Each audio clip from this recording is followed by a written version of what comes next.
अस्सलाम वालेकुम दोस्तों, ये है भारत सरकार का 100 रुपये का नोट। बहुत पुराना नोट है, लगभग आज से 40-50 साल पहले ये अच्छा खासा रनिंग में था, सर्कुलेशन में था। आज भी सर्कुलेशन में हो सकता है होगा, क्योंकि बहुत कम लोगों के पास में ये दिखता है। मुझे पुराना चीज़ जमा करने का शौक़ था। मैंने बचपन में इसको एक पीस रख लिया था ताकि आज मैं वीडियो बना पा रहा हूँ। और ये नोट आज के डेट में तो आपको पता है, नया नया नोट भारत करेंसी में रनिंग में है, सर्कुलेशन में है। इस नोट का तो मिंटिंग फ़िलहाल बंद हो चुका है। आइए इस नोट के पीछे में जानते हैं क्या है, कैसा है।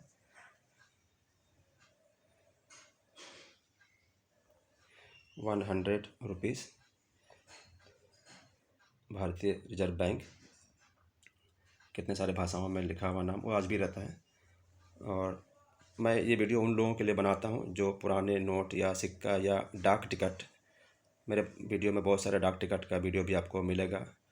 For more further information I will come back with new video.